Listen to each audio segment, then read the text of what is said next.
calming option. Violet grins and scratches Erwin behind the ear. Either way, Herbie, no one will want that watch now. It looks like someone trod on it. Best to just chuck it out.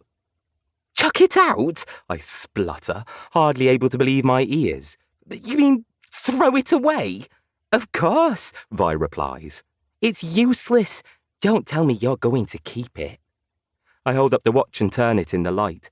As well as the cracked glass and the dust of decades, the leather strap is baked stiff by radiator heat, and the steel casing is crisscrossed with scratches. I admit the prospects of fixing this watch are not great, but then I glance over to the small shelf below where I hang my lost and founder's cap. There, gleaming in the warm firelight and packed full of mechanical wonders, is the pearlescent shell of my trusty clockwork hermit crab Clermit. I can't believe, Vi, I reply, that even after you have been here a whole year, you still don't get how my lost and foundry works. It's my job to look after this watch, no matter how battered and busted, and get it back to its rightful owner too, if I can. With this, I take the winder in my own forefinger and thumb and give it a steady twist like a pro. Then I hold it to my own ear. But if I had hoped to somehow prove a point to Violet, I'm disappointed. The watch remains silent and still. And dead. Just bin it, Herbie, Violet insists, before adding, and I haven't been here quite a year, have I? Not yet. I arrived on Midwinter's night, remember? That's still 2 days away. Remember? How could I forget? And what a not quite a year it has been. A rush of memories from our adventures barges uninvited through my mind. Our near-death experience with the legendary malamander, monstrous mayhem with the stormfish Gargantis, the terror of our dealings with a being known as the Shadowghast, and then, just a few weeks ago, all those gruesome goings-on at Festigrim's eerie waxworks. My life has hardly been boring since Violet showed up in it, but I don't say all this, of course. I may be a newer, braver Herbie these days, but I still don't want to encourage talk of adventures. Not with the longest night of the year so very close, and Christmas just around the corner. Instead, I take up the slimmest screwdriver I can find on my repair desk and pop the back off the broken watch. Inside, in contrast with the ruined exterior, the watch's clockwork mechanism gleams pristinely. Holding it to the lamplight, I stare into the brass wheels and cogs, wondering where to even begin.